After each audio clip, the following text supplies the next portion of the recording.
ਬਹਾਦਰ ਪਰਮ ਕਿਰਪਾਲਾ ਜੀ, ਪਰਮ ਕਿਰਪਾਲਾ। ਸ੍ਰੀ ਗੁਰੂ ਗੋਬਿੰਦ ਸਿੰਘ ਵਿਸਾਲਾ, ਤਰੋ ਤਰਾ ਪਰ ਪੁਨ ਪੁਨ ਸੀਸਾ ਜੀ, ਪੁਨ ਪੁਨ ਸੀਸਾ। ਬੰਦਾ ਵਾਰ ਵਾਰ ਜਗਦੀਸਾ, ਜਾ ਮਹਿ ਅੰਮ੍ਰਿਤ ਗਿਆਨ ਹੈ, ਮਾਣਕ ਭਗਤ ਵੈਰਾਗ। ਗੁਰੂ ਗ੍ਰੰਥ ਸਾਹਿਬ ਉਧਦ, ਬੰਦੋਂ ਕਰ ਅਨੁਰਾਗ। ਸ੍ਰੀ ਗੁਰੂ ਸ਼ਬਦ ਕਮਾਏ ਜਿਨ, ਜੀਤੇ ਪੰਚ ਵਿਕਾਰ। ਤਿਨ ਸੰਤਨ ਕਾ ਬੰਦਨਾ, ਸਿਰ ਚਰਨਨ ਪਰ ਤਹਾਰ।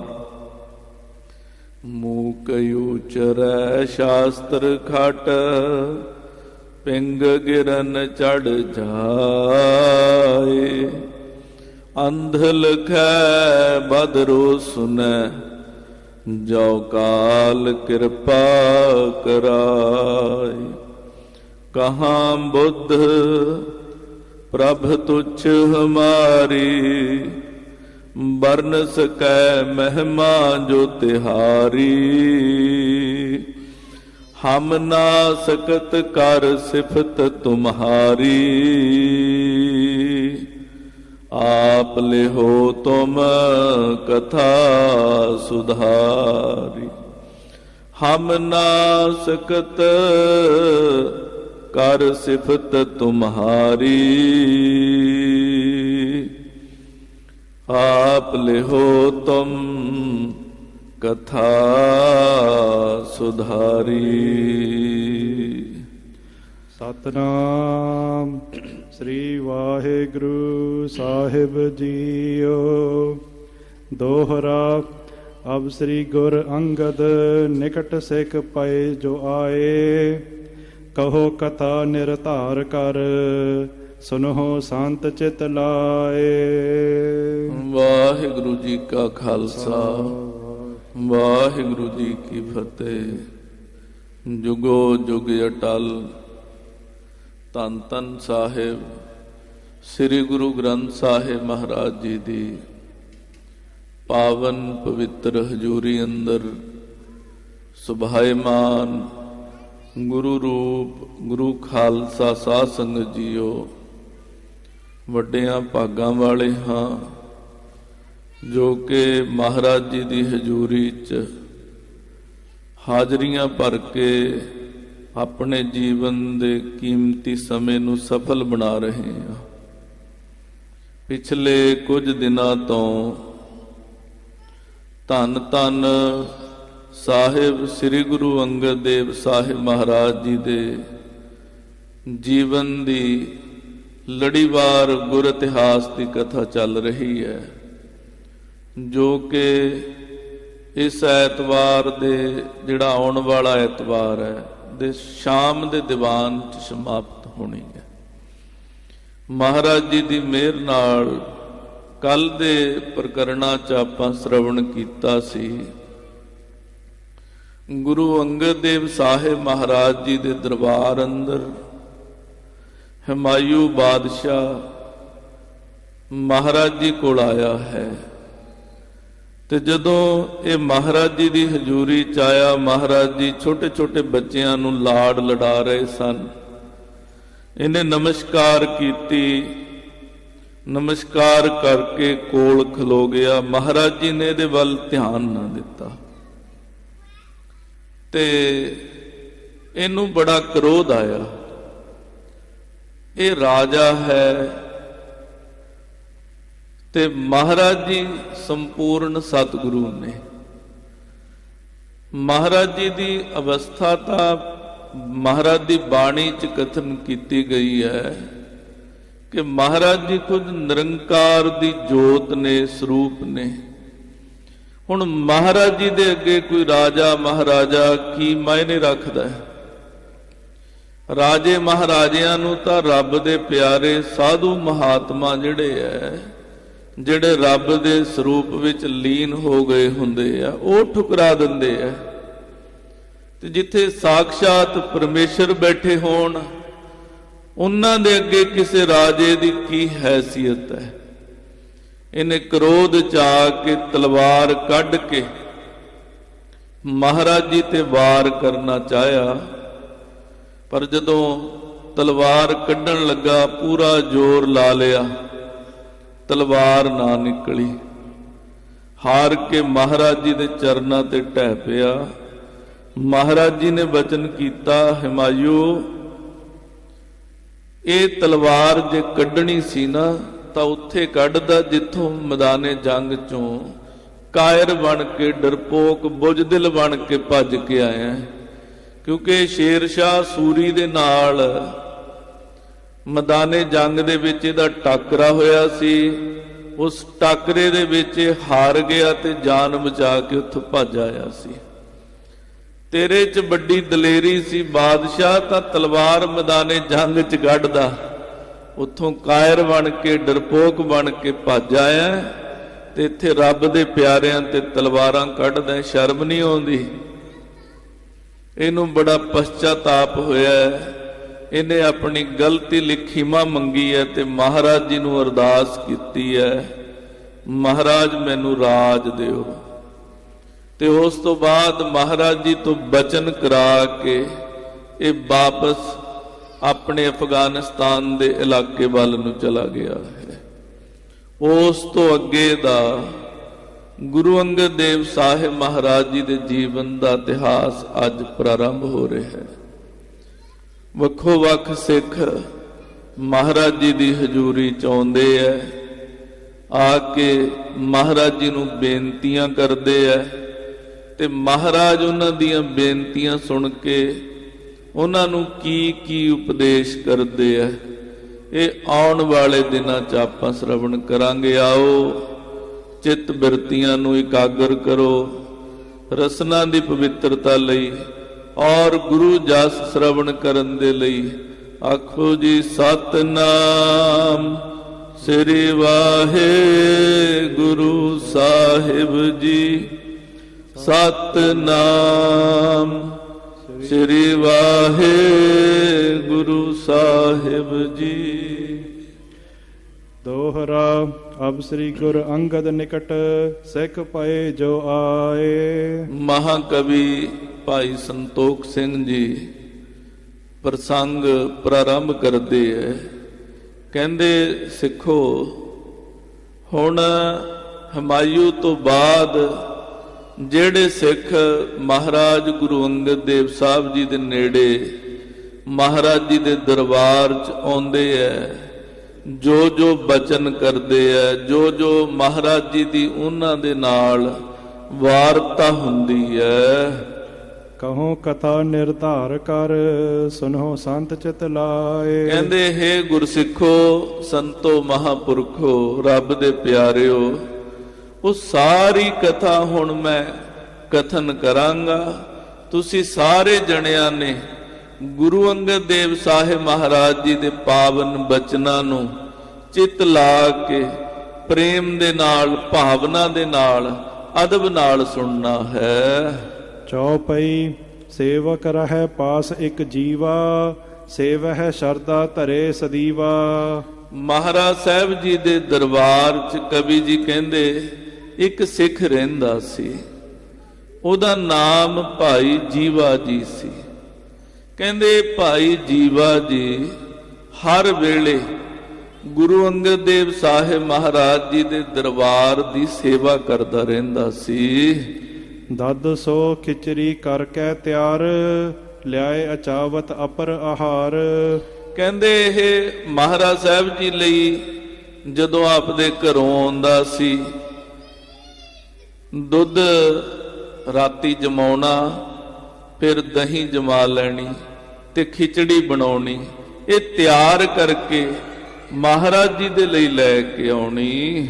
ਇੱਕ ਦਿਨ ਘਟੀ 4 ਦਿਨ ਰਹਿਓ, ਗੁਰ ਸੋ ਹਾਥ ਜੋਰ ਬਚ ਕਹਿਓ। ਕਹਿੰਦੇ ਇੱਕ ਦਿਨ 4 ਘੜੀਆਂ ਦਿਨ ਰਹਿ ਗਿਆ ਤੇ ਇਹਨੇ ਮਹਾਰਾਜ ਸਾਹਿਬ ਜੀ ਨੂੰ ਹੱਥ ਜੋੜ ਕੇ ਬਚਨ ਕਿਹਾ, ਆਜ ਚਲਤ ਹੈ ਬਾਇਓ ਅੰਧੇਰੀ, ਹਟ ਹੈ ਨਹੀਂ ਨਿਰਣੈ ਕਰ ਹੇਰੀ। ਕਹਿੰਦਾ ਮਹਾਰਾਜ ਜੀ ਅੱਜ ਹਨੇਰੀ ਬਹੁਤ ਤੇਜ਼ ਚੱਲ ਰਹੀ ਹੈ, ਮੈਂ ਚੰਗੀ ਤਰ੍ਹਾਂ ਵਿਚਾਰ ਕੇ ਦੇਖਿਆ ਵੀ ਮੈਨੂੰ ਨਹੀਂ ਲੱਗਦਾ ਵੀ ਇਹ ਹਨੇਰੀ ਹਟੇਗੀ।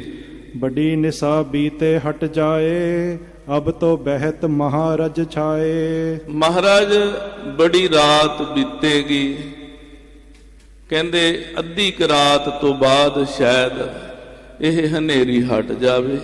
ਕਹਿੰਦੇ ਹੁਣ ਤਾਂ ਚਾਰੇ ਪਾਸੇ ਮਿੱਟੀ ਹੋਈ ਪਈ ਹੈ, ਧੂੜ ਹੀ ਧੂੜ ਆਸਮਾਨ ਵੱਲ ਨੂੰ ਚੜੀ ਪਈ ਹੈ। ਬਾਕ ਆਪ ਕੋ ਹੋਵੈ ਜਬੈ, ਮਿਟ ਹੈ ਅੰਧੇਰੀ ਰਜ ਸੋ ਸਬੈ। ਮਹਾਰਾਜ ਜੇ ਆਪ ਜੀ ਦਾ ਬਚਨ ਹੋ ਜਾਏ, ਕਹਿੰਦੇ ਜੇ ਤੁਸੀਂ ਕਹਿ ਦਿਓ ਵੀ ਇਹ ਹਨੇਰੀ ਹਟ ਜਾਏ, ਮਹਾਰਾਜ ਇਹ ਹਨੇਰੀ ਹੁਣੇ ਹੀ ਹਟ ਜਾਏਗੀ।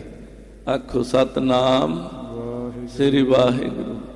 ਕਿਉਂਕਿ ਦੇਖੋ ਸਿੱਖ ਦੀ ਭਾਵਨਾ ਜਿਹੜੀ ਹੈ ਨਾ, ਉਹ ਐਸੀ ਹੋਈ ਹੋਣੀ ਚਾਹੀਦੀ ਹੈ ਵੀ ਸਿੱਖ ਨੂੰ ਪੂਰਨ ਭਰੋਸਾ ਹੋਵੇ ਕਿ ਮੇਰੇ ਸਤਿਗੁਰੂ ਜੀ ਸੰਪੂਰਨ ਨੇ, ਜੋ ਉਹ ਬਚਨ ਕਰਨਗੇ ਉਹ ਬਚਨ ਪੂਰਾ ਹੋਏਗਾ। ਜਦੋਂ ਗੁਰੂ ਅੰਗਦ ਦੇਵ ਸਾਹਿਬ ਮਹਾਰਾਜ ਜੀ ਦੀ ਪ੍ਰੀਖਿਆ ਚੱਲ ਰਹੀ ਸੀ ਨਾ, ਗੁਰ ਇਤਿਹਾਸ 'ਚ ਬਚਨ ਆਉਂਦੇ ਹੈ ਕਿ ਮਹਾਰਾਜ ਜੀ ਨੇ ਬਚਨ ਕੀਤਾ, ਪਹਿਲਾਂ ਕਈ ਸਿੱਖਾਂ ਨੂੰ ਕੀਤਾ, ਅੱਧੀ ਰਾਤ ਦਾ ਸਮਾਂ ਸੀ ਕਿ ਜਾਓ ਬਾਹਰ ਦੇਖੋ, ਬਾਹਰ ਸੂਰਜ ਚੜ੍ਹਿਆ, ਅੱਧੀ ਰਾਤ ਦਾ ਵੇਲਾ ਸੀ ਤੇ ਸਿੱਖਾਂ ਕੋਲ ਹੀ ਬਚਨ ਆਖ ਦਿੱਤਾ, ਮਹਾਰਾਜ ਅੱਧੀ ਰਾਤ ਹੋਈ ਹੈ, ਹੁਣ ਸੂਰਜ ਕਿੱਥੇ। ਜਦੋਂ ਇਹੀ ਬਚਨ ਗੁਰੂ ਅੰਗਦ ਦੇਵ ਸਾਹਿਬ ਮਹਾਰਾਜ ਜੀ ਨੂੰ ਹੋਇਆ, ਮਹਾਰਾਜ ਜੀ ਦੀ ਭਾਵਨਾ ਸੀ ਸਤਿਗੁਰੂ ਗੁਰੂ ਨਾਨਕ ਦੇਵ ਜੀ ਨਿਰੰਕਾਰ ਸਰੂਪ ਨੇ, ਉਹ ਦਿਨ ਨੂੰ ਰਾਤ ਕਰ ਸਕਦੇ ਆ, ਰਾਤ ਨੂੰ ਦਿਨ ਕਰ ਸਕਦੇ ਆ, ਯੁੱਗ ਪਲਟ ਸਕਦੇ ਆ, ਸ੍ਰਿਸ਼ਟੀ ਪਲਟ ਸਕਦੇ ਆ, ਸਭ ਕੁਝ ਕਰ ਸਕਦੇ ਆ, ਸਮਰੱਥ ਨੇ ਸਤਿਗੁਰੂ।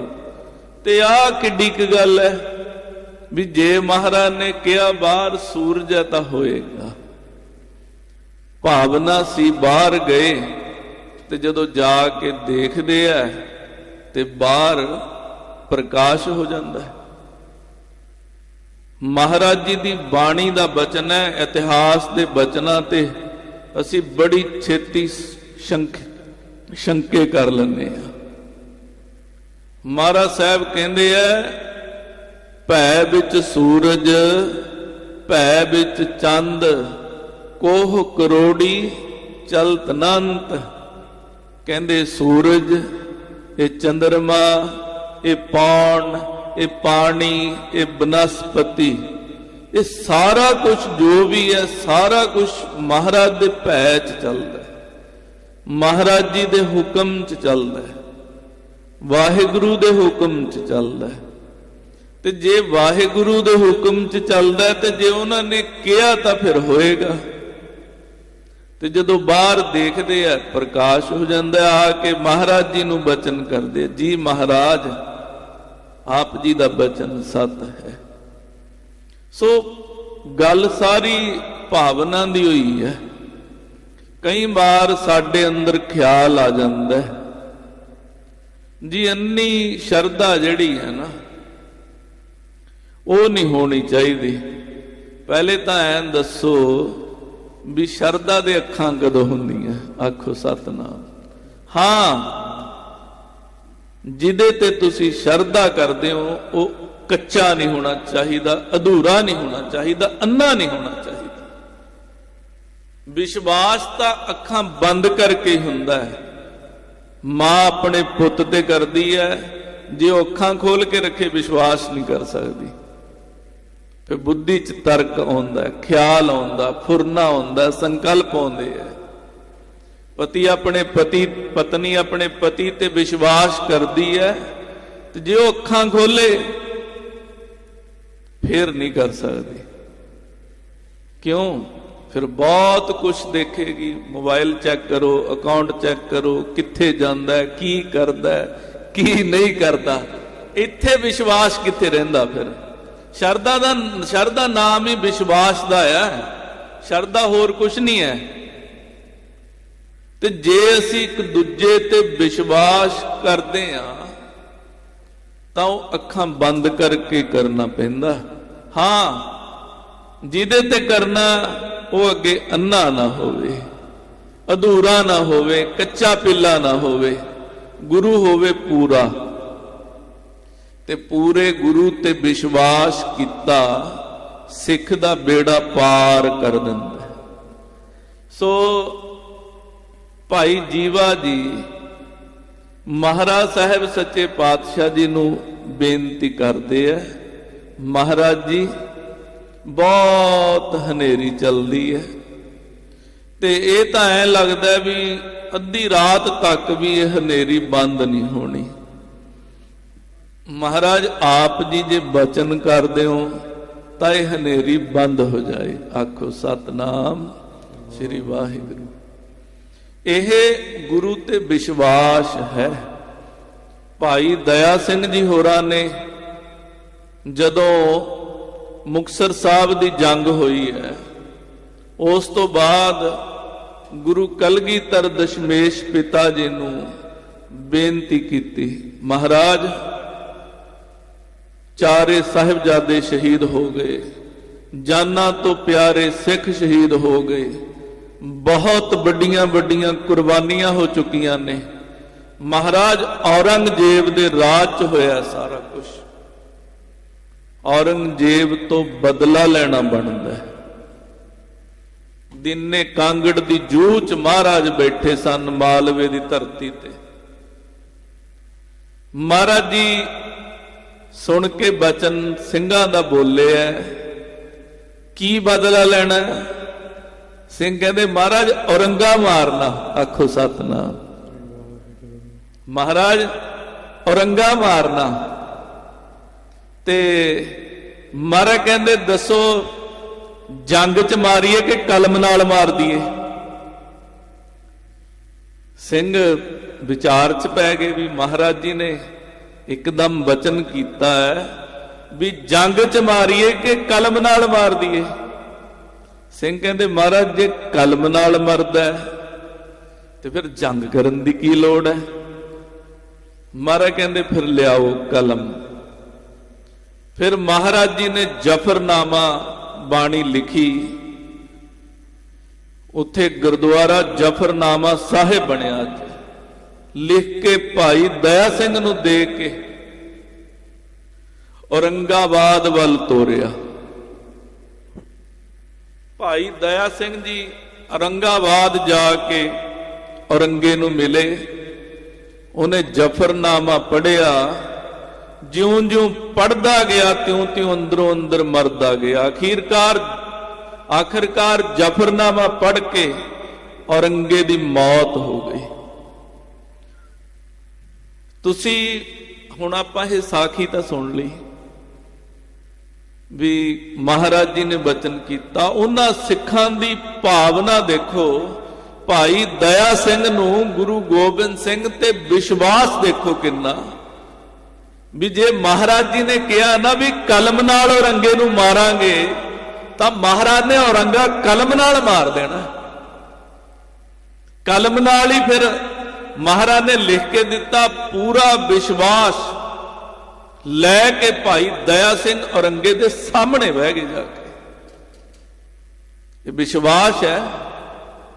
औरंगे दे सामने बह गए, वो बंदे दे सामने जाके बह गए जिन्हें अपनी सारी फोर्स, अपना सारा जोर, अपना सारा बल, ਆਪਣੀ ਸਾਰੀ ਤਾਕਤ ਇਸ ਲਈ ਲਗਾਈ ਹੋਈ ਸੀ ਕਿ ਗੁਰੂ ਗੋਬਿੰਦ ਸਿੰਘ ਤੇ ਗੁਰੂ ਗੋਬਿੰਦ ਸਿੰਘ ਦੇ ਸਿੱਖਾਂ ਨੂੰ ਜਿੱਥੇ ਮਿਲਣ ਉੱਥੇ ਮਾਰ ਦਿਓ, ਉੱਥੇ ਸ਼ਹੀਦ ਕਰ ਦਿਓ। ਉਹ ਬੰਦੇ ਦੇ ਅੱਗੇ ਜਾ ਕੇ ਬਹਿ ਗਏ ਭਾਈ ਦਇਆ ਸਿੰਘ ਜੀ। ਵਿਸ਼ਵਾਸ ਹੈ ਇਹ ਗੁਰੂ ਤੇ, ਵੀ ਜੇ ਮੇਰੇ ਗੁਰੂ ਨੇ ਕਿਹਾ ਤਾਂ ਮੇਰੇ ਗੁਰੂ ਨੇ ਕਰ ਦੇਣਾ ਹੈ।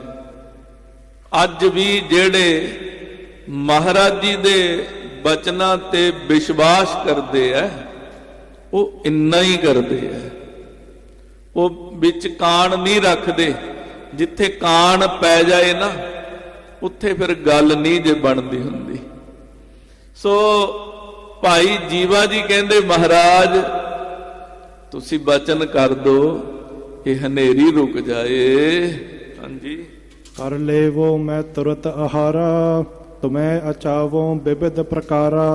ਮਹਾਰਾਜ ਫਿਰ ਮੈਂ ਆਪ ਜੀ ਲਈ ਜਦੋਂ ਇਹ ਹਨੇਰੀ ਹਟ ਜਾਏਗੀ, ਪ੍ਰਸ਼ਾਦਾ ਆਦਿਕ ਤਿਆਰ ਕਰ ਲਿਆਂਗਾ, ਫਿਰ ਮਹਾਰਾਜ ਆਪ ਜੀ ਨੂੰ ਛਕਾ ਦਿਆਂਗਾ।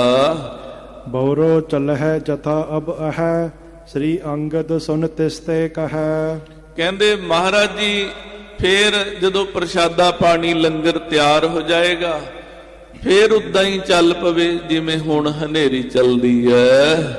ਐਸੋ ਨਹੀਂ ਮਨੋਰਥ ਕਰੀਐ ਹੈ, ਤਿਸਤੇ ਮਹਾ ਦੋਸ਼ ਸਿਰ ਤਰੀਐ ਹੈ। ਮਹਾਰਾਜ ਸਾਹਿਬ ਜੀ ਬੋਲੇ ਆ ਹੁਣ, ਕਹਿੰਦੇ ਭਾਈ ਜੀਵਾ ਜੀ ਆਪਣੇ ਮਨ ਚ ਨਾ ਇਦਾਂ ਦਾ ਮਨੋਰਥ, ਇਦਾਂ ਦਾ ਸੰਕਲਪ ਨਹੀਂ ਕਰਨਾ, ਇਹਦੇ ਨਾਲ ਆਪਣੇ ਸਿਰ ਦੋਸ਼ ਆ ਜਾਂਦਾ ਹੈ। ਕਿਉਂਕਿ ਸਿੱਖ ਨੇ ਵਾਹਿਗੁਰੂ ਦੀ ਰਜ਼ਾ ਚ ਰਹਿਣਾ ਹੈ।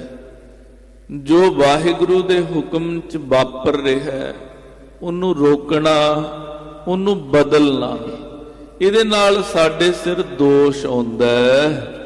ਪਰਮੇਸ਼ਰ ਜੋ ਬਾਏ ਬਹਾਈ, ਤਿਸ ਤੇ ਬਹੁ ਕਾਰਜ ਨਿਭਾਈ। ਕਹਿੰਦੇ ਜਿਹੜੀ ਇਹ ਵਾਹਿਗੁਰੂ ਜੀ ਨੇ ਹਵਾ ਚਲਾਈ ਹੋਈ ਹੈ, ਇਹਦੇ ਨਾਲ ਬਹੁਤ ਸਾਰੇ ਕਾਰਜ ਨਿਭਦੇ ਹੈ।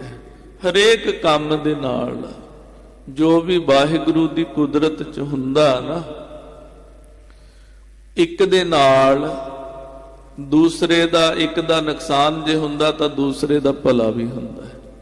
ਜਿਵੇਂ ਸਾਰੀ ਦੁਨੀਆ ਇੱਕ ਦੂਜੇ ਦੇ ਸਿਰ ਤੇ ਚੱਲਦੀ ਹੈ, ਸਾਰੇ ਲੋਕ ਰੋਟੀ ਖਾ ਰਹੇ ਆ, ਇੱਕ ਦੂਜੇ ਦੇ ਸਿਰ ਤੇ ਖਾ ਰਹੇ ਆ।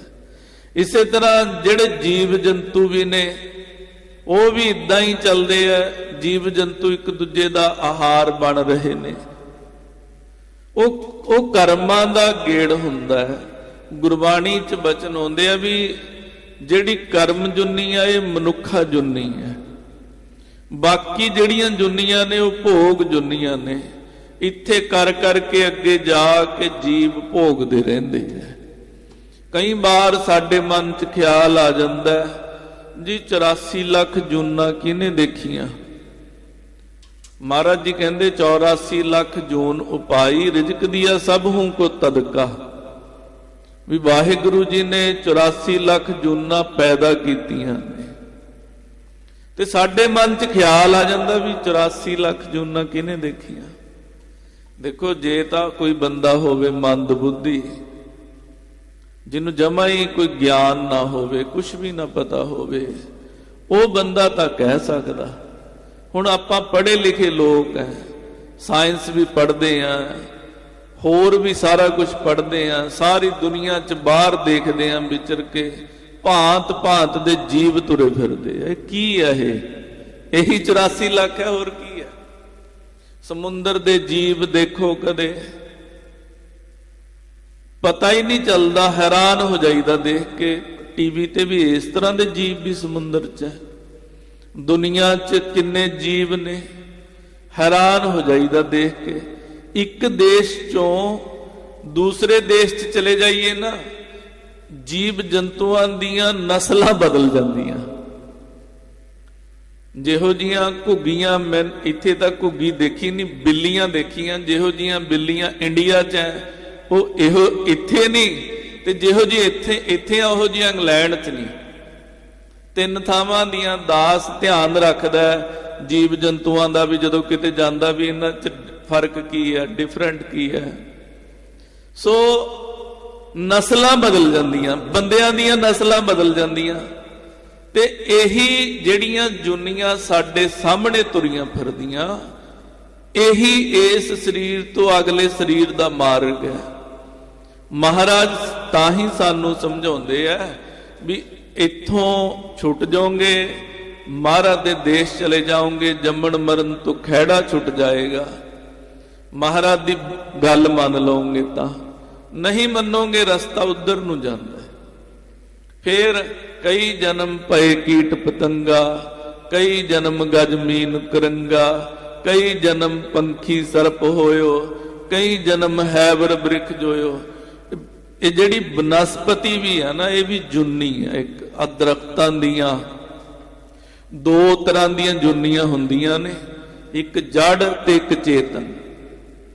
ਜੜ ਉਹ ਹੁੰਦੀਆਂ ਨੇ ਜਿਹੜੀਆਂ ਆਪਣੇ ਆਪ ਤੋਂ ਕਿਤੇ ਨਾ ਜਾ ਸਕਣ ਨਾ ਆ ਸਕਣ, ਤੇ ਚੇਤਨ ਉਹ ਹੁੰਦੀਆਂ ਨੇ ਜਿਹੜੀਆਂ ਖੁਦ ਕੁਝ ਕਰ ਸਕਦੀਆਂ ਨੇ। ਤੇ ਜਿਹੜੀ ਜੜ ਜੁਨੀ ਹੈ, ਚਾਰ ਖਾਣੀਆਂ ਮਹਾਰਾਜ ਜੀ ਨੇ ਗੁਰਬਾਣੀ ਚ ਬਚਨ ਕੀਤਾ, ਅੰਡਜ ਜੇਰਜ ਸੇਤਜ ਕੀਨੀ, ਉਤਪੁਜ ਖਾਨ ਬਹੁਰ ਰਚ ਦਿਨੀ। ਅੰਡਜ ਅੰਡਿਆਂ ਤੋਂ ਜਿਹੜੇ ਜੀਵ ਪੈਦਾ ਹੁੰਦੇ ਆ, ਜੇਰਜ ਜੇਰ ਤੋਂ ਜਿਵੇਂ ਬੰਦੇ ਹੋ ਗਏ, ਗਾਵਾਂ ਮੱਝਾਂ ਹੋ ਗਈਆਂ, ਇਹ ਜੀਵ। ਸਵੇਤਜ ਪਸੀਨੇ ਤੋਂ ਜਿਹੜੇ ਜੀਵ ਪੈਦਾ ਹੁੰਦੇ ਆ, ਸੋ ਬਹੁਤ ਬਰੀਕ ਹੁੰਦੇ ਆ। ਤੇ ਉਤਪੁਜ ਬਨਾਸਪਤੀ ਤੋਂ। ਤੇ ਜਿਹੜੀ ਉਤਪੁਜ ਜੁਨੀ ਹੈ, ਇਹ ਸਾਰੀ ਦੀਆਂ ਸਾਰੀਆਂ ਜੜ ਜੁਨੀਆਂ ਨੇ। ਤਾਂ ਹੀ ਸਾਨੂੰ ਮਹਾਰਾਜ ਜੀ ਨੇ ਕਿਹਾ ਵੀ ਸ਼ਾਕਾਹਾਰੀ ਭੋਜਨ ਖਾਣਾ ਹੈ, ਕਿਉਂਕਿ ਜਿਹੜੀ ਜੜ ਜੁਨੀ ਹੈ, ਤੁਸੀਂ ਸੇਬ ਕੱਟਦੇ ਹੋ, ਸਵੈਮ ਜੜ ਹੈ, ਉਹਨੂੰ ਕੋਈ ਤਕਲੀਫ ਨਹੀਂ ਹੁੰਦੀ। ਤੇ ਸਬਜ਼ੀ ਕੱਟਦੇ ਹੋ, ਫਰੂਟ ਕੱਟਦੇ ਹੋ, ਉਹਦੀ ਫਿਤਰਤ ਵਾਹਿਗੁਰੂ ਨੇ ਇਦਾਂ ਦੀ ਬਣਾਈ ਹੈ ਵੀ ਉਹਨੂੰ ਤਕਲੀਫ ਨਹੀਂ ਹੁੰਦੀ, ਉਹਨੂੰ ਦਰਦ ਨਹੀਂ ਹੁੰਦਾ। ਜੜ ਚੀਜ਼, ਜਿਵੇਂ ਸਾਡੇ ਸਰੀਰ 'ਚ ਕੇਸ ਹੁੰਦੇ ਆ, ਇਹ ਜੜ ਹੁੰਦੇ ਆ। ਤੇ ਨੋਹ ਹੁੰਦੇ ਆ, ਜਦੋਂ ਨੋਹ ਪੱਕਿਆ ਹੋਵੇ ਸਾਡਾ, ਇਹ ਜੜ ਹੁੰਦਾ। ਪੱਕਾ ਪੱਕਾ ਨੋਹ ਕੱਟੋਗੇ ਦਰਦ ਨਹੀਂ ਹੋਏਗਾ, ਮਾੜਾ ਜਿਹਾ ਕਿਤੇ ਅੱਗੇ ਕਰਕੇ ਨੇਲ ਕਟਰ ਮਾਰੋ, ਪੇਨ ਹੁੰਦੀ ਹੈ। ਸੋ ਜਿਹੜੀਆਂ ਜੜ ਚੀਜ਼ਾਂ, ਖਾਸ ਕਰ ਬਨਸਪਤੀ, ਤਾਂ ਸਾਨੂੰ ਇਹਦਾ ਮਹਾਰਾਜ ਨੇ ਭੋਜਨ ਦਿੱਤਾ। ਤੇ ਫਿਰ ਜਦੋਂ ਅਸੀਂ ਚੇਤਨ ਜੁਨੀਆਂ ਨੂੰ ਮਾਰ ਮਾਰ ਖਾਣ ਲੱਗ ਜਾਂਦੇ ਆ, ਫਿਰ ਉਹਦਾ ਦੋਸ਼ ਲੱਗਦਾ। ਲੇਖਾ ਸਾਰੇ ਖਾਣੇ ਪੀਣੇ ਦਾ ਹੀ ਦੇਣਾ ਪੈਂਦਾ, ਪਰ ਇੱਕ ਜੀਵ ਤੁਸੀਂ ਵੱਢਿਆ, ਉਹਨੂੰ ਤਕਲੀਫ ਹੋਈ, ਉਹ ਤੜਫਿਆ, ਉਹਨੂੰ ਦਰਦ ਹੋਇਆ, ਤੇ ਉਹ ਜਿੰਨੇ ਬੰਦਿਆਂ ਨੇ ਖਾਇਆ, ਜਿੰਨਾ ਉਹਨੂੰ ਦਰਦ ਹੋਇਆ, ਉਨਿਆਂ 'ਚ ਤਬਦੀਲ ਹੋ ਜਾਣਾ। ਇਹ ਹਿਸਾਬ ਕਿਤਾਬ ਹੈ। ਗੁਰਬਾਣੀ ਦਾ ਬਚਨ ਹੈ, ਇਹ ਕਰ ਕਰੇ ਸੋ ਇਹ ਕਰ ਪਾਏ, ਕੋਏ ਨਾ ਪਕੜਿਆ ਕਿਸੇ ਥਾਏ। ਵੀ ਇਹ ਹੱਥ ਨਾਲ ਕਰੋ, ਇਹਦੇ ਨਾਲ ਭਰ ਲੋ। ਇੱਕ ਪਾਸਿਓਂ ਕਰੋ, ਦੂਸਰੇ ਪਾਸਿਓਂ ਭਰ ਲੋ। ਆ ਜਿਹੜੇ ਬਾਹਰਲੇ ਦੇਸ਼ਾਂ ਦੇ ਲੋਕ ਹੈ, ਇਹ ਬਹੁਤ ਦਿਖਾਵਾ ਕਰਦੇ ਐ ਵੀ ਅਸੀਂ ਜੀ ਆ ਜੀਵਾਂ ਨੂੰ ਬਹੁਤ ਪ੍ਰੇਮ ਕਰਦੇ ਆ, ਅਸੀਂ ਕਦਰ ਕਰਦੇ ਆ ਇਹਨਾਂ ਜੀਵਾਂ ਦੀਆਂ ਭਾਵਨਾਵਾਂ ਦਾ ਵੀ ਜੇ ਕੋਈ ਰੋਡ ਤੇ ਆ ਜੇ ਤਾਂ ਗੱਡੀਆਂ ਰੋਕ ਲੋ, ਐਂ ਕਰ ਲੋ, ਐਂ ਕਰ ਲੋ। ਪਰ ਸਭ ਤੋਂ ਵੱਧ ਮਾਰ ਮਾਰ ਇਹ ਖਾਂਦੇ ਆ। ਸਭ ਤੋਂ ਵੱਧ ਗਲਤ ਤਰੀਕੇ ਨਾਲ ਜੀਵਾਂ ਨੂੰ ਜੇ ਮਾਰ ਮਾਰ ਖਾਂਦੇ ਆ, ਤੇ ਇਹ ਲੋਕ ਦਿਖਾਵਾ, ਇਹ ਹਿਊਮੈਨਿਟੀ ਦਾ ਤੇ ਹੈ ਨਹੀਂ। ਇਨਸਾਨੀਅਤ ਦਾ ਦਿਖਾਵਾ ਕਰਨਾ ਔਰ ਇਨਸਾਨੀਅਤ ਹੋਣੀ ਵੱਖਰੀ ਵੱਖਰੀ ਇਹਦੀ ਪਰਿਭਾਸ਼ਾ ਹੈ। ਬਾਤੋਂ ਖਾ ਵੀ ਤੁਸੀਂ ਰਹੇ ਹੋ ਮਾਰ ਮਾਰ ਕੇ, ਤੜਫਾ ਤੜਫਾ ਕੇ। ਜਿਉਂਦੇ ਜੀਵਾਂ ਨੂੰ ਹੀ ਪਾ ਲੈਂਦੇ ਆ ਕਈ ਤਾਂ, ਤੇ ਦਿਖਾਵਾ ਵੀ ਕਰ ਰਹੇ ਆ ਵੀ ਅਸੀਂ ਕਦਰ ਕਰਦੇ ਆ ਸਭ ਇਨਸਾਨੀ ਔਰ ਦੂਸਰੇ ਜੀਵਾਂ ਦੀਆਂ ਕਦਰਾਂ ਕੀਮਤਾਂ ਦੀਆਂ। ਕਾਹਦੀਆਂ ਕਦਰਾਂ ਕੀਮਤਾਂ ਨੇ ਜਦੋਂ ਜ਼ੁਲਮ ਕਰ ਰਹੇ ਹੋ। ਸੋ ਚੱਲੋ, ਸੋ ਜਿਹੜੀਆਂ ਇਹ ਚਾਰ ਜੁਨੀਆਂ ਨੇ, ਇਹਨਾਂ ਚੋਂ ਜੜ ਜੁਨੀ ਹੈ ਉਤਪੁਜ ਬਨਸਪਤੀ ਤੋਂ ਜਿਹੜੇ ਭੋਜਨ ਤਿਆਰ ਹੁੰਦੇ ਆ, ਫਲ ਹੋ ਗਏ, ਸਬਜ਼ੀਆਂ ਹੋ ਗਈਆਂ, ਕਣਕ, ਆਟਾ, ਮੱਕੀ ਆਦਿਕ, ਜਵਾਰ, ਬਾਜਰਾ, ਤੇ ਤਾਂ ਇਹ ਸਾਡੇ ਕੀ ਪੂਰੀ ਦੁਨੀਆ ਦੇ ਵਿੱਚ ਬਨਸਪਤੀ ਤੋਂ ਬਿਨਾ ਜਿੰਨੇ ਵੀ ਮਨੁੱਖ ਨੇ ਉਹਨਾਂ ਦਾ ਗੁਜ਼ਾਰਾ ਹੀ ਹੈ ਨਹੀਂ। ਜਿੰਨਾ ਮਰਜ਼ੀ ਕੋਈ ਕਹੀ ਜਾਣ, ਬਹਾਨੇ ਬਣਾਈ ਜਾਣ। ਤੇ ਦੂਸਰਾ, ਇਹਨਾਂ 'ਚ ਦਿਲ ਨਹੀਂ ਹੁੰਦਾ, ਦਿਮਾਗ ਨਹੀਂ ਹੁੰਦਾ, ਤੇ ਜੜ ਹੋਣ ਕਰਕੇ ਪੇਨ ਫੀਲ ਨਹੀਂ ਹੁੰਦਾ। ਤਾਂ ਹੀ ਸਾਨੂੰ ਇਹ ਭੋਜਨ ਦਿੱਤਾ ਗਿਆ। ਇਹਦਾ ਕਾਰਨ ਦੂਸਰਾ ਇਹ ਹੈ ਵੀ ਜਦੋਂ ਅਸੀਂ ਕਿਸੇ ਜੀਵ ਨੂੰ ਮਾਰਦੇ ਹਾਂ, ਜੀਵ ਤੜਫਦਾ ਆ,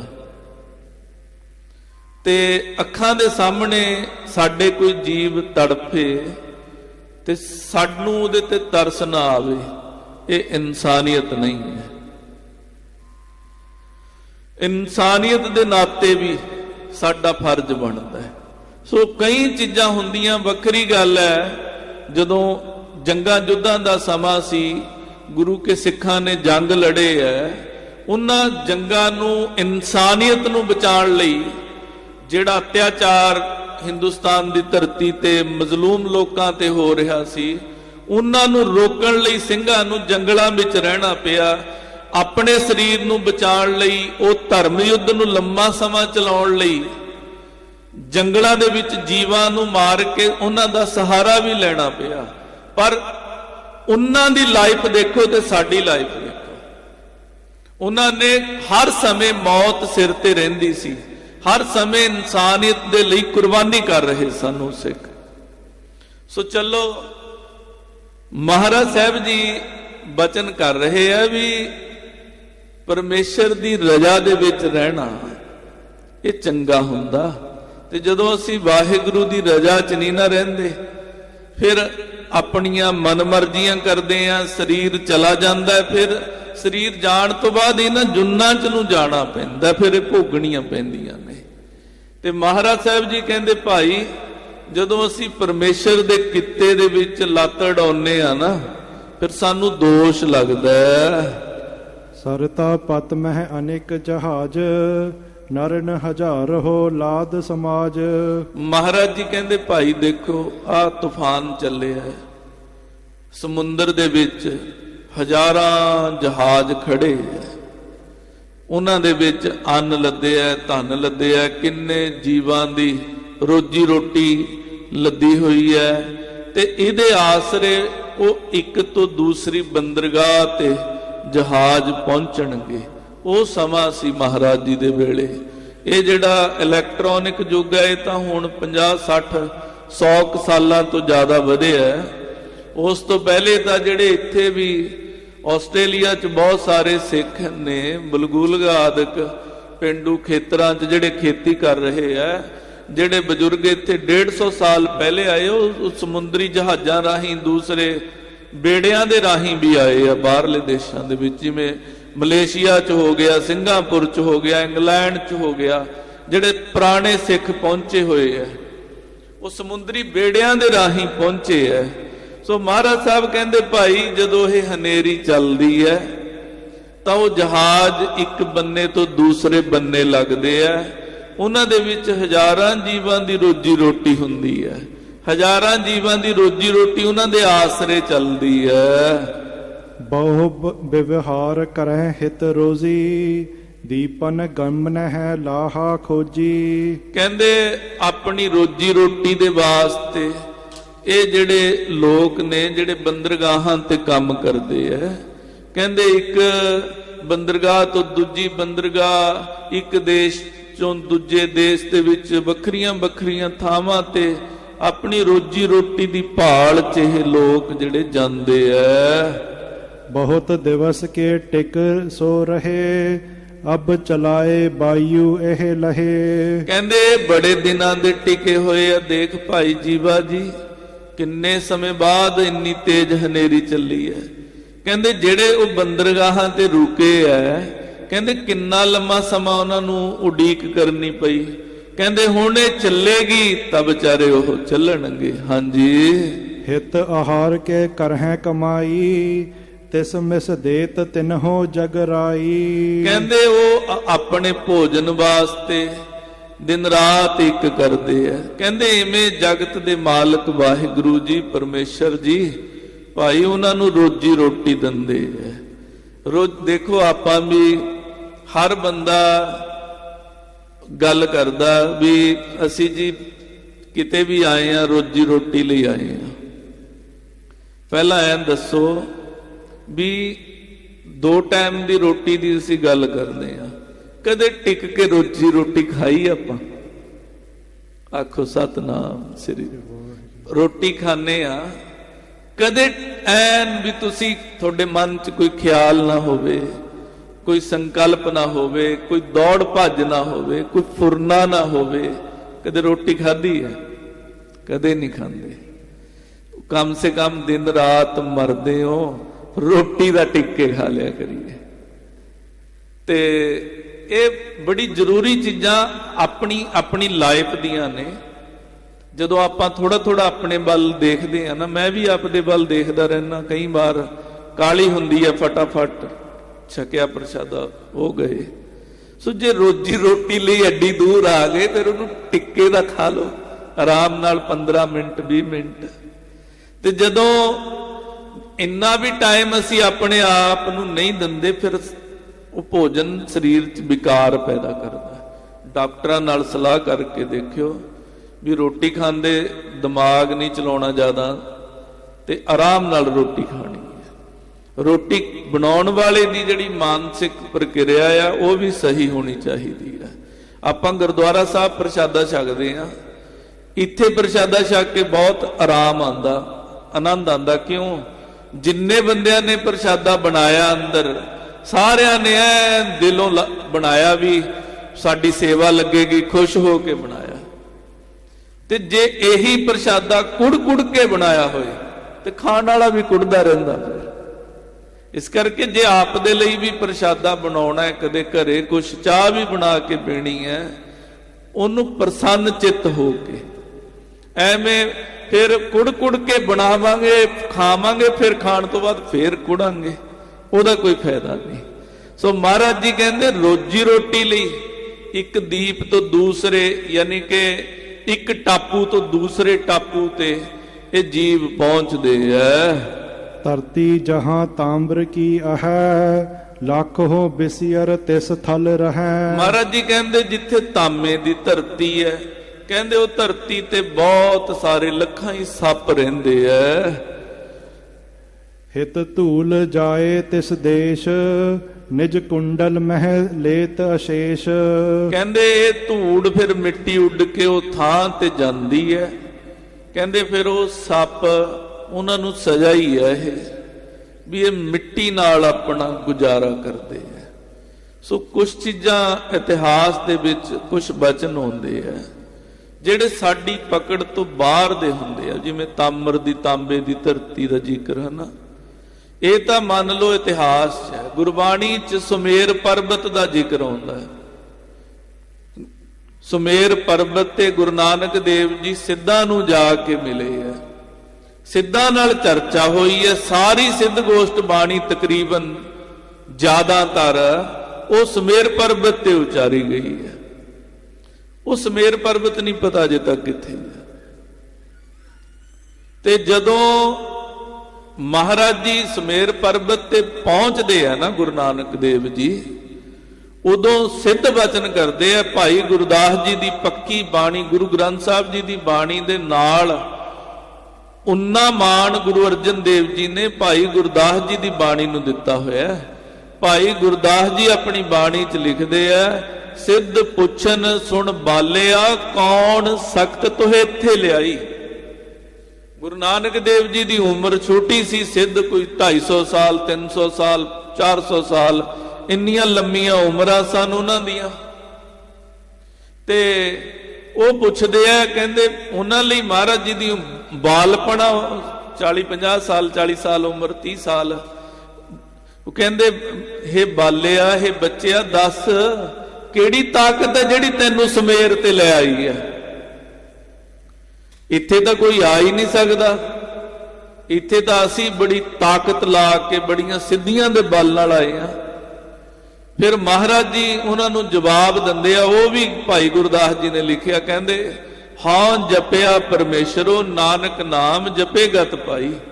ਕਹਿੰਦੇ ਭਾਈ ਅਸੀਂ ਵਾਹਿਗੁਰੂ ਦਾ ਨਾਮ ਜਪਿਆ, ਵਾਹਿਗੁਰੂ ਦੇ ਨਾਮ ਚੋਂ ਤਾਕਤ ਮਿਲੀ ਹੈ ਜਿਹੜੀ ਸਾਨੂੰ ਇੱਥੇ ਤੱਕ ਲੈ ਆਈ ਹੈ। ਸੋ ਬਹੁਤ ਸਾਰੀਆਂ ਚੀਜ਼ਾਂ ਸਾਡੀ ਬੌਧਿਕਤਾ ਦੇ ਤਲ ਤੋਂ ਪਾਰ ਦੀਆਂ ਹੁੰਦੀਆਂ। ਗੁਰਬਾਣੀ 'ਚ ਤਾਂ ਸਾਰਾ ਕੁਝ ਐਸਾ ਹੀ ਆ। ਮਹਾਰਾਜ ਕਹਿੰਦੇ ਪਾਤਾਲਾਂ ਪਾਤਾਲ ਲਖ, ਆਗਾਸਾਂ ਆਗਾਸ, ਲੱਖਾਂ ਪਤਾਲ ਨੇ, ਲੱਖਾਂ ਆਕਾਸ਼ ਨੇ, ਲੱਖਾਂ ਗ੍ਰਹਿ ਨੇ, ਲੱਖਾਂ ਧਰਤੀਆਂ ਨੇ। ਤੇ ਜਿਹੜੀ ਸਾਇੰਸ ਦੇ ਬਲ ਤੇ ਅਸੀਂ ਤਰਕ ਕਰਦੇ ਆ ਨਾ, ਅਜੇ ਤੱਕ 10-11 ਅੰਕ ਗ੍ਰਹਿ ਲੱਭੇ ਇਹਨਾਂ ਨੇ, 10-11 ਅੰਕ ਚੀਜ਼ਾਂ ਲੱਭੀਆਂ ਇਹਨਾਂ ਨੇ। ਮਹਾਰਾਜ ਜੀ ਦੀ ਬਾਣੀ 'ਚ ਬਚਨ ਆਉਂਦਾ, ਕੋਟ ਬ੍ਰਹਮੰਡ ਕੋ ਠਾਕੁਰ ਸੁਆਮੀ। ਕਹਿੰਦੇ ਉਹ ਵਾਹਿਗੁਰੂ ਕਰੋੜਾਂ ਬ੍ਰਹਮੰਡਾਂ ਦਾ ਮਾਲਕ ਹੈ। ਇੱਕ ਬ੍ਰਹਮੰਡ 'ਚ ਸ਼ਾਸਤਰਕਾਰਾਂ ਨੇ 14 ਲੋਕ ਗਿਣੇ ਆ, 7 ਲੋਕ ਪਤਾਲ ਲੋਕ, 7 ਆਕਾਸ਼ ਲੋਕ। ਇੱਕ ਬ੍ਰਹਮੰਡ 'ਚ ਕਹਿੰਦੇ ਉਹ ਕਰੋੜਾਂ ਬ੍ਰਹਮੰਡਾਂ ਨੂੰ ਸਾਜਣ ਵਾਲਾ ਵਾਹਿਗੁਰੂ ਹੈ। ਤੇ ਅਸੀਂ ਛੋਟੇ ਜਿਹੇ ਦਿਮਾਗ ਦੇ ਨਾਲ, ਜਿਸ ਦਿਮਾਗ ਨਾਲ ਅਸੀਂ ਆਪਦੇ ਭਰਾ ਨੂੰ ਨਹੀਂ ਸਮਝ ਸਕਦੇ ਸਹੀ ਤਰੀਕੇ ਨਾਲ, ਆਪਣੀ ਮਾਂ ਨੂੰ ਆਪਣੇ ਪਿਓ ਨੂੰ ਨਹੀਂ ਸਮਝ ਸਕਦੇ, ਆਪਣੇ ਬੱਚਿਆਂ ਨੂੰ ਨਹੀਂ ਸਮਝ ਸਕਦੇ, ਉਸ ਦਿਮਾਗ ਨਾਲ ਅਸੀਂ ਪਰਮੇਸ਼ਰ ਦੀ ਬਣਾਈ ਹੋਈ ਵੱਡੀ ਕਾਇਨਾਤ ਨੂੰ ਸਮਝਣਾ ਚਾਹੁੰਦੇ ਹਾਂ।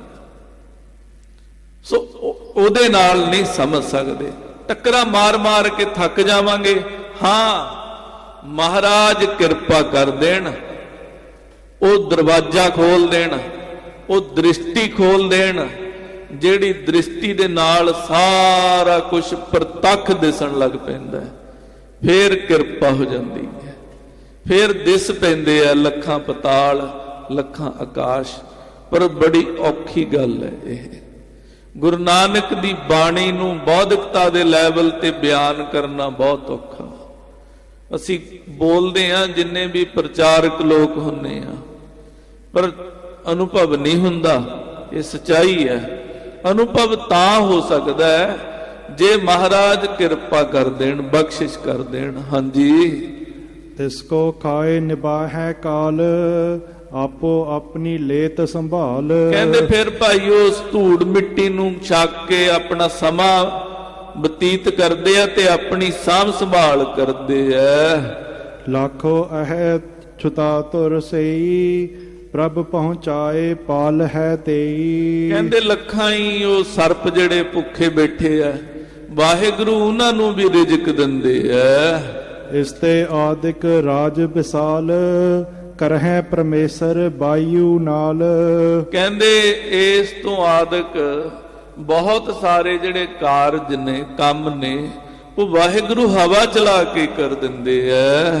ਅਬ ਜੇ ਕਹੈ ਕਰ ਪੌਣ ਮਿਟਾਵੈ, ਬਿਗ੍ਰਹਿ ਕਾਜ ਛੁਦਤ ਰਹਿ ਜਾਵੈ। ਤੇ ਮਹਾਰਾਜ ਜੀ ਕਹਿੰਦੇ ਹੁਣ ਜੇ ਤੁਸੀਂ ਕਹਿੰਦੇ ਹੋ ਵੀ ਤੁਸੀਂ ਹਵਾ ਬੰਦ ਕਰ ਦੋ, ਦੇਖੋ ਜਿਹੜੇ ਪਰਮੇਸ਼ਰ ਦੀ ਰਜ਼ਾ 'ਚ ਕਿੰਨੇ ਕਾਰਜ ਹੁੰਦੇ ਆ, ਸਾਰੇ ਵਿਗੜ ਜਾਣਗੇ।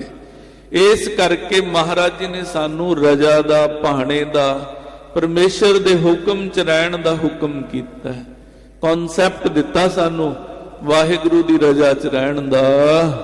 ਪ੍ਰਭੂ ਸਰਬੱਗਯ ਸਫਲ ਕ੍ਰਿਤ ਧਰੈ, ਕਿਆ ਅਲਭਾਗਯ ਤਰਨਾ ਕਰੈ। ਕਹਿੰਦੇ ਵਾਹਿਗੁਰੂ ਤਾਂ ਸਰਬ ਸ਼ਕਤੀਮਾਨ ਨੇ, ਉਹਨਾਂ ਦਾ ਕੀਤਾ ਕੋਈ ਵੀ ਕੰਮ ਜਿਹੜਾ ਨਾ ਉਹ ਘੱਟ ਵੱਧ ਨਹੀਂ ਹੋ ਸਕਦਾ, ਉਹ ਪੂਰਾ ਹੁੰਦਾ। ਅਸੀਂ ਅਲਪੱਗ ਜੀਵ, ਥੋੜੀ ਬੁੱਧੀ, ਥੋੜੀ ਸ਼ਕਤੀ ਵਾਲੇ ਕੀ ਕਰ ਸਕਦੇ ਆ ਵਾਹਿਗੁਰੂ ਦੇ ਕੰਮਾਂ ਦਾ ਮੁਕਾਬਲਾ? ਕੀ ਸਮਝ ਸਕਦੇ ਆ ਵੀ ਵਾਹਿਗੁਰੂ ਦੇ ਇਹ ਕੰਮ ਨਾਲ ਕੀ ਹੋਣਾ? ਲੱਖ ਹੋ ਜੀਵਨ ਕੋ ਸੰਤਾਪ, ਮਿਟ ਹੈ ਪੌਣ ਦੇਸ਼ ਦੋਸ਼ ਕੋ ਆਪ। ਕਹਿੰਦੇ ਜੇ ਹਵਾ ਨੂੰ ਬੰਦ ਕਰ ਦਿੰਨੇ ਆ, ਲੱਖਾਂ ਜੀਵਾਂ ਦਾ ਸੰਤਾਪ ਆਪਣੇ ਗਲ ਪੈ ਜਾਂਦਾ। ਇਹ ਮਨ ਮੁਕਤੀ ਰੀਤ ਪਛਾਨੈ, ਹੋਵਤ ਮਿਟਾਏ ਕੇ ਤਰਕ ਪਖਾਨੈ। ਕਹਿੰਦੇ ਇਹ ਤਾਂ ਭਾਈ ਫਿਰ ਮਨਮੁਖਾਂ ਵਾਲੀ ਰੀਤ ਆ ਜਾਂਦੀ ਹੈ। ਵਾਹਿਗੁਰੂ ਕਰਦੇ ਐ ਤੇ ਉਹਨੂੰ ਰੋਕਣਾ ਚਾਹਣਾ, ਉਹਨੂੰ ਮੇਟਣਾ ਚਾਹਣਾ, ਜਾਂ ਉਹਦੇ ਤੇ ਤਰਕ ਕਰਨੀ। ਰੱਬ ਦੇ ਕੀਤੇ ਤੇ ਤਰਕਾਂ ਕਰਨੀਆਂ ਇਹ ਮਨਮੁਖਾਂ ਦੀ ਰੀਤੀ ਹੁੰਦੀ ਹੈ। ਜਾਂ ਗੁਰੂ ਸਾਹਿਬ ਦੇ ਕੀਤੇ ਤੇ ਤਰਕਾਂ ਕਰਨੀਆਂ। ਜੇ ਕੋਈ ਉੱਠ ਕੇ ਕਹੇ ਅੱਜ ਵੀ ਗੁਰੂ ਗੋਬਿੰਦ ਸਿੰਘ ਜੀ ਨੇ ਆਹ ਕਿਉਂ ਕੀਤਾ, ਗੁਰੂ ਗੋਬਿੰਦ ਸਿੰਘ ਨੇ ਆਹ ਬਾਣੀ ਕਿਉਂ ਰਚੀ, ਗੁਰੂ ਗੋਬਿੰਦ ਸਿੰਘ ਨੇ ਉਹ ਬਾਣੀ ਕਿਉਂ ਰਚੀ, ਗੁਰੂ ਗੋਬਿੰਦ ਸਿੰਘ ਨੇ ਅਵਰ ਵਾਸ਼ਨਾ ਨਾਹੇ ਪ੍ਰਭ ਧਰਮ ਜੁੱਧ ਕੇ ਚਾਏ ਇਹ ਕਿਉਂ ਕਿਹਾ, ਗੁਰੂ ਗੋਬਿੰਦ ਸਿੰਘ ਨੇ ਆਪਣੀ ਸਵੈ ਜੀਵਨੀ ਕਿਉਂ ਲਿਖੀ। ਜੇ ਅਸੀਂ ਇਦਾਂ ਤਰਕਾਂ ਕਰਦੇ ਆਂ, ਗੁਰੂ ਗੋਬਿੰਦ ਸਿੰਘ ਦੇ ਕੀਤੇ ਤੇ ਤਰਕਾਂ ਕਰਦੇ ਆਂ, ਤੇ ਫਿਰ ਤਾਂ ਮਨਮੁਖਾਂ ਵਾਲੀ ਮਰਿਆਦਾ ਇਹ, ਮਨਮੁਖਾਂ ਵਾਲੀ ਰੀਤੀ ਹੈ ਇਹ। ਗੁਰੂ ਦੇ ਕੀਤੇ ਤੇ ਸਿੱਖ ਤਰਕ ਕਰੇ, ਉਹ ਸਿੱਖ ਹੀ ਨਹੀਂ ਹੋ ਸਕਦਾ। ਆਖੋ ਸਤਨਾਮ ਸ੍ਰੀ ਵਾਹਿਗੁਰੂ। ਸਿੱਖ ਦਾ ਫਰਜ਼ ਹੈ ਗੁਰੂ ਦੇ ਕੀਤੇ ਤੇ ਹੱਥ ਜੋੜ ਦੇਣੇ, ਸਤ ਕਰਕੇ ਮੰਨ ਲੈਣਾ ਕਿ ਮਹਾਰਾਜ ਆਪ ਜੀ ਸਰਬ ਕਲਾ ਸਮਰੱਥ ਹੋ। ਸਾਡੀ ਬੁੱਧੀ ਥੋੜੀ ਹੈ, ਸਾਨੂੰ ਗਿਆਨ ਥੋੜਾ ਹੈ। ਮਹਾਰਾਜ ਅਸੀਂ ਤਾਂ ਜੀਵਨ ਮੁਕਤੀ ਦੀ ਦਾਤ ਲੈਣ ਲਈ ਤੁਹਾਡੇ ਦਰ ਤੇ ਆਏ ਆ। ਮਹਾਰਾਜ ਤਰਕਾਂ ਕਰਨ ਲਈ, ਆਪਣੀ ਬੁੱਧੀ ਦੇ ਘੋੜੇ ਦੌੜਾਉਣ ਲਈ ਮਹਾਰਾਜ ਤੇਰੇ ਦਰ ਤੇ ਨਹੀਂ ਆਏ। ਹਾਂਜੀ। ਜਤਾ ਕਰਹਿ ਪ੍ਰਭ ਪਿਕ ਹਰ ਖੰਤੇ, ਨਹਿ ਤਰਕਹਿ ਕਹਿ ਕਹਿ ਨਾ ਮਿਟੰਤੇ। ਕਹਿੰਦੇ ਜਿਵੇਂ ਵਾਹਿਗੁਰੂ ਜੀ ਕਰਦੇ ਆ ਉਵੇਂ ਦੇਖ ਕੇ ਜਿਹੜੇ ਖੁਸ਼ ਹੁੰਦੇ ਆ, ਨਾ ਤਰਕ ਕਰਦੇ ਆ ਵਾਹਿਗੁਰੂ ਦੇ ਕੀਤੇ ਤੇ, ਗੁਰੂ ਦੇ ਕੀਤੇ ਤੇ, ਨਾ ਉਹਨੂੰ ਮਿਟਾਉਣ ਦੀ ਕੋਸ਼ਿਸ਼ ਕਰਦੇ ਆ। ਗੁਰਮੁਖ ਸੁਖ ਪ੍ਰਾਪਤ ਹੋਏ, ਸੰਕਟ ਸਹਿ ਨਾ ਲੋਕੋ ਕੋਏ। ਕਹਿੰਦੇ ਉਹਨਾਂ ਨੂੰ ਗੁਰਮੁਖ ਕਿਹਾ ਜਾਂਦਾ। ਸਿੱਖੋ ਕਹਿੰਦੇ ਉਹਨਾਂ ਨੂੰ ਨਾ ਇਸ ਲੋਕ 'ਚ ਕੋਈ ਸੰਕਟ ਆਉਂਦਾ, ਨਾ ਅੱਗੇ ਪਰਲੋਕ ਦੇ ਵਿੱਚ ਕੋਈ ਸੰਕਟ ਆਉਂਦਾ। ਜਿਹੜੇ ਇੱਥੇ ਹੀ ਗੁਰੂ ਨਿੰਦਕ ਬਣੇ ਰਹਿੰਦੇ ਆ, ਪਹਿਲੇ ਤਾਂ ਇੱਥੇ ਕਰਿੱਜ ਕੇ ਮਰਦੇ ਆ, ਖੱਪ ਕੇ ਮਰਦੇ ਆ, ਫਿਰ ਅੱਗੇ ਦਰਗਾਹ 'ਚ ਸਜ਼ਾਵਾਂ ਮਿਲਦੀਆਂ ਨੇ। ਤੂੰ ਕਰ ਬੇਚਿਤ ਚਹਿਤ ਆਹਾਰੇ, ਘਟੀ ਚਾਰ ਕਰ ਲੇਹੋ ਪਿਛਾਰੇ। ਕਹਿੰਦੇ ਜੇ ਭਾਈ ਆਪਾਂ ਆਹਾਰ ਕਰਨਾ, ਭੋਜਨ ਤਿਆਰ ਕਰਨਾ, ਆਪਾਂ 4 ਘੜੀਆਂ ਬਾਅਦ ਕਰ ਲਿਆਂਗੇ। ਹਟੇ ਨਾ ਜੇ ਪ੍ਰਭਾਤ ਕਰ ਲੀਜੈ, ਤਰਹੁ ਨਾ ਚਿੰਤਾ ਆਨੰਦ ਕੀਜੈ। ਕਹਿੰਦੇ ਐਵੇਂ ਨਹੀਂ ਚਿੰਤਾ ਕਰੀਦੀ ਹੁੰਦੀ। ਮਹਾਰਾਜ ਜੀ ਕਹਿੰਦੇ ਹੋ ਰਾਤ ਨੂੰ ਵੀ ਨਾ ਪ੍ਰਸ਼ਾਦਾ ਤਿਆਰ ਹੋਇਆ, ਕੱਲ ਸਵੇਰੇ ਕਰ ਲਾਂਗੇ। ਤੇ ਵਾਹਿਗੁਰੂ ਦੇ ਕੀਤੇ 'ਚ ਵਿਗਨ ਥੋੜੋ ਪਾਉਣਾ ਹੈ। ਹਾਂਜੀ। ਸਤਿਗੁਰ ਅਰ ਪ੍ਰਭ ਜਥਾ ਰਜਾਏ, ਤਿਸ ਪਰ ਰਾਜੀ ਰਹਿਨ ਸਦਾ ਸਦਾਏ। ਮਹਾਰਾਜ ਜੀ ਕਹਿੰਦੇ ਵਾਹਿਗੁਰੂ ਦੀ ਤੇ ਸਤਿਗੁਰੂ ਦੀ ਜੈਸੀ ਰਜਾ ਹੋਵੇ ਨਾ, ਉਹਦੇ ਤੇ ਸਿੱਖ ਨੂੰ ਰਾਜੀ ਰਹਿਣਾ ਚਾਹੀਦਾ, ਤਾਂ ਜਾ ਕੇ ਕਿਤੇ ਗੱਲ ਬਣਦੀ ਹੈ। ਪਰ ਇਹੋ ਜੀ ਬਿਰਤੀ ਜਿਹੜੀ ਹੈ ਨਾ, ਉਹ ਥੋੜੇ ਸਿੱਖਾਂ ਦੀ ਹੁੰਦੀ ਹੈ। ਸ਼ੁਰੂ ਤੋਂ ਮਹਾਰਾਜ ਜੀ ਦੇ ਵੇਲੇ ਵੀ ਬਹੁਤ ਸਿੱਖ ਹੁੰਦੇ ਸੀ, ਸਾਰੇ ਉਨੀ ਭਾਵਨਾ ਥੋੜੀ ਰੱਖਦੇ ਸੀ। ਗੁਰੂ ਹਰਗੋਬਿੰਦ ਸਾਹਿਬ ਦੀ ਨਿੰਦਿਆ ਕਰਦੇ ਰਹੇ ਸਿੱਖ ਉਸ ਵੇਲੇ ਦੇ। ਆਪਾਂ ਸੋਚਦੇ ਆ ਨਾ ਵੀ ਕਾਸ਼ ਅਸੀਂ ਮਹਾਰਾਜ ਦੇ ਵੇਲੇ ਹੁੰਦੇ, ਤੇ ਜਿਹੜੇ ਹੈ ਸੀ ਉਹ ਨਿੰਦਿਆ ਕਰਦੇ ਰਹੇ ਆ। 10ਵੇਂ ਪਾਤਸ਼ਾਹ ਦੇ ਵੇਲੇ ਵੀ ਕਰਦੇ ਰਹੇ ਆ। ਗੁਰੂ ਨਾਨਕ ਸਾਹਿਬ ਨੂੰ ਵੀ ਬਹੁਤ ਸਾਰੇ ਲੋਕ ਪਤਾ ਨਹੀਂ ਕੀ ਬੋਲਦੇ ਰਹੇ ਆ। ਮਹਾਰਾਜ ਨੇ ਬਾਣੀ 'ਚ ਕਿਹਾ, ਕੋਈ ਆਖੇ ਪੂਤਨਾ ਕੋ ਕਹੈ ਬਿਤਾਲਾ। ਕਹਿੰਦੇ ਐ ਕਹਿੰਦੇ ਆ ਸਾਨੂੰ ਇਹ ਲੋਕ, ਕਹਿੰਦੇ ਰਹਿਣ। ਪਰ ਮਹਾਰਾਜ ਗੁਰੂ ਅੰਗਦ ਦੇਵ ਸਾਹਿਬ ਜੀ ਕਹਿੰਦੇ ਗੁਰਮੁਖਾਂ ਵਾਲੀ ਰੀਤੀ ਹੈ। ਗੁਰਸਿੱਖੋ ਪਰਮੇਸ਼ਰ ਦੀ ਤੇ ਗੁਰੂ ਦੀ ਰਜ਼ਾ 'ਚ ਰਹਿਣਾ ਚਾਹੀਦਾ, ਆਗਿਆ 'ਚ ਰਹਿਣਾ ਚਾਹੀਦਾ, ਬਚਨ 'ਚ ਰਹਿਣਾ ਚਾਹੀਦਾ। ਮੁਖ ਧਰਮ ਸਿੱਖੀ ਕੋਏ ਹੀ, ਜੋ ਧਰ ਹੈ ਸਿੱਖ ਗੁਰੂ ਸਨੇਹੀ। ਕਹਿੰਦੇ ਜਿਹੜਾ ਇਹ ਧਰਮ ਹੈ ਨਾ, ਮੁੱਖ ਧਰਮ ਹੈ ਸਿੱਖੀ ਦਾ, ਗੁਰੂ ਦੀ ਰਜ਼ਾ 'ਚ ਰਹਿਣਾ। ਕਹਿੰਦੇ ਜਿਹੜੇ ਧਾਰਨ ਕਰਦੇ ਆ ਉਹ ਗੁਰੂ ਦੇ ਸਨੇਹੀ ਹੁੰਦੇ ਆ, ਪਿਆਰੇ ਹੁੰਦੇ ਆ, ਗੁਰੂ ਨੂੰ ਦਿਲੋਂ ਪਿਆਰ ਕਰਨ ਵਾਲੇ, ਅਦਬ ਕਰਨ ਵਾਲੇ ਹੁੰਦੇ ਆ, ਗੁਰੂ ਦਾ ਗੁਰਮੁਖ ਹੁੰਦੇ ਆ ਉਹ। ਜਿਮ ਪਤ ਬ੍ਰਤਾ ਇਸਤਰੀ ਲੱਛਣ, ਪਤ ਆਗਿਆ ਮੈਂ ਸੁਖੀ ਬਿਚਛਣ। ਕਹਿੰਦੇ ਜਿਵੇਂ ਪਤੀਵਰਤਾ ਇਸਤਰੀ ਦੇ ਲੱਛਣ ਹੁੰਦੇ ਆ ਵੀ ਉਹ ਆਪਣੇ ਪਤੀ ਦੀ ਆਗਿਆ ਦੇ ਵਿੱਚ ਰਹਿੰਦੀ ਹੈ। ਦੇਖੋ ਸ਼ੁਰੂ ਤੋਂ ਲੈ ਕੇ ਅੱਜ ਤੱਕ ਗੁਰਬਾਣੀ ਜਦੋਂ ਪ੍ਰਮਾਣ ਦਿੰਦੀ ਹੈ ਨਾ ਪਤੀਵਰਤਾ ਇਸਤਰੀ ਦਾ, ਵੀ ਜਿਹੜੀ ਬੀਬੀ ਹੈ ਉਹ ਆਪਣੇ ਪਤੀ ਦੀ ਆਗਿਆ 'ਚ ਰਹੇ, ਹਨਾ। ਅਸੀਂ ਇਹਨਾਂ ਚੀਜ਼ਾਂ ਨੂੰ ਇਦਾਂ ਸੋਚ ਲੈਂਦੇ ਆ ਵੀ ਬੀਬੀ ਆਗਿਆ 'ਚ ਰਹੇ, ਸਾਡਾ ਕੋਈ ਫਰਜ਼ ਨਹੀਂ ਬਣਦਾ। ਜਿਹੜਾ ਗੁਰਬਾਣੀ ਦਾ ਉਪਦੇਸ਼ ਹੈ, ਗੁਰੂ ਉਪਦੇਸ਼ ਸਾਂਝਾ ਹੁੰਦਾ ਹੈ ਬਰਾਬਰ ਦੋਨਾਂ ਨੂੰ, ਤੇ ਜੇ ਉਹ ਆਗਿਆ 'ਚ ਰਹੇ, ਆਗਿਆ 'ਚ ਤੁਹਾਨੂੰ ਵੀ ਰਹਿਣਾ ਚਾਹੀਦਾ।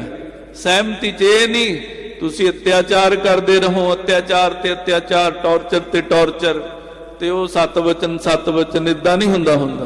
ਹਾਂਜੀ, ਪ੍ਰਭ ਆਗਿਆ ਮਹਿ ਤਥਾ ਸਦੀਵਾ, ਰਹੋ ਰਾਜ਼ੀ ਬਨ ਗੁਰਮੁਖ ਜੀਵਾ।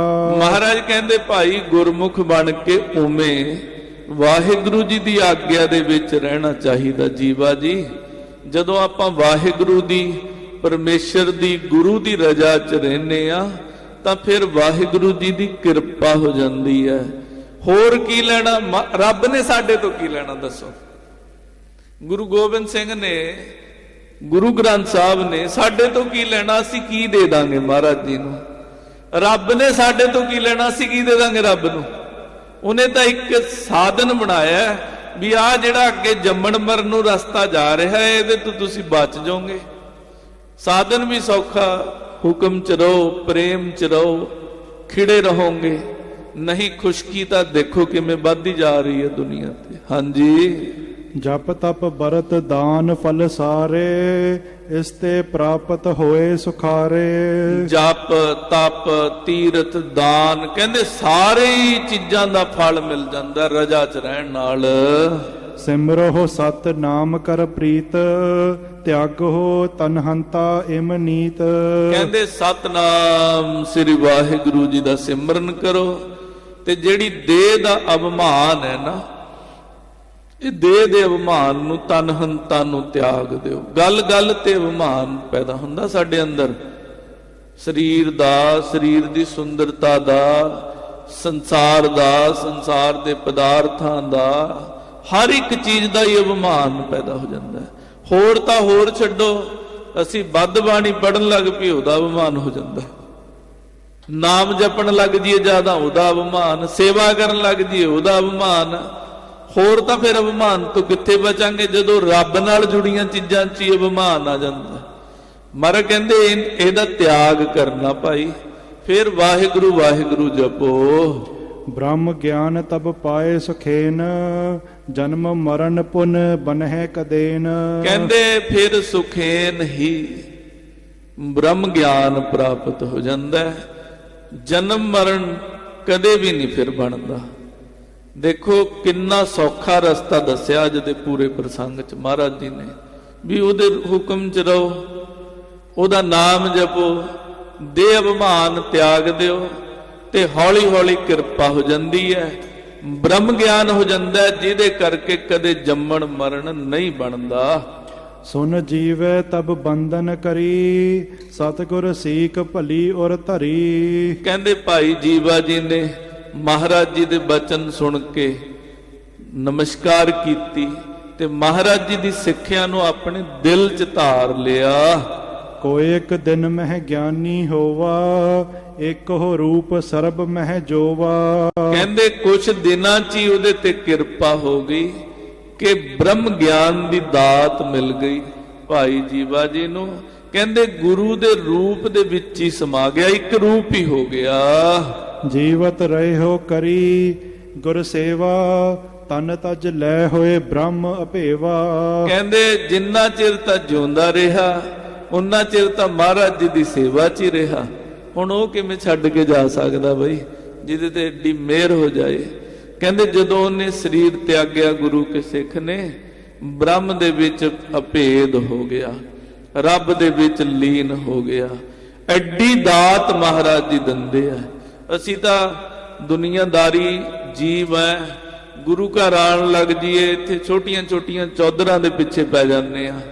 ਇਹ ਚੌਧਰਾਂ ਵੀ ਇੱਥੇ ਰਹਿ ਜਾਣੀਆਂ ਨੇ, ਇਹ ਮਾਇਆ ਤੇ ਮਾਇਆ ਦੁਆਰਾ ਜੋ ਪ੍ਰਪੰਚ ਚੱਲਦਾ ਇਹ ਵੀ ਇੱਥੇ ਰਹਿ ਜਾਣਾ। ਇੱਥੇ ਆਉਂਦੇ ਹੋ ਤਾਂ ਚੱਜ ਦੀ ਚੀਜ਼ ਲੈ ਲਓ ਮਹਾਰਾਜ ਤੋਂ, ਉਹ ਹੈ ਨਾਮ, ਉਹ ਹੈ ਮੁਕਤੀ, ਬਸ ਉਸ ਤੋਂ ਵੱਡਾ ਹੋਰ ਕੁਛ ਨਹੀਂ ਹੈ। ਇੰਨੀਆਂ ਬੇਨਤੀਆਂ ਪ੍ਰਵਾਨ ਕਰਨੀਆਂ। ਹੋਈਆਂ ਭੁੱਲਾਂ ਦੀ ਖਿਮਾ ਮਹਾਰਾਜ ਜੀ ਕਿਰਪਾ ਕਰਨ। ਐਤਵਾਰ ਦੀ ਸ਼ਾਮ ਤੱਕ ਇਹ ਗੁਰੂ ਅੰਗਦ ਦੇਵ ਸਾਹਿਬ ਮਹਾਰਾਜ ਜੀ ਦੇ ਉਪਦੇਸ਼, ਇਹਨਾਂ ਦੀ ਕਥਾ ਚੱਲੇਗੀ। ਆਪ ਸਭ ਸੰਗਤਾਂ ਸਮੇਂ ਸਿਰ ਹਾਜ਼ਰੀਆਂ ਭਰੋ, ਮਹਾਰਾਜ ਜੀ ਦਾ ਉਪਦੇਸ਼ ਸੁਣੋ। ਕਿਆ ਕਮਾਲ ਦਾ ਉਪਦੇਸ਼ ਹੈ, ਸਾਡਾ ਜੀਵਨ ਸੁਧਰਦਾ ਹੈ। ਹੋਈਆਂ ਭੁੱਲਾਂ ਦੀ ਖਿਮਾ। ਵਾਹਿਗੁਰੂ ਜੀ ਕਾ ਖਾਲਸਾ, ਵਾਹਿਗੁਰੂ ਜੀ ਕੀ ਫਤਿਹ।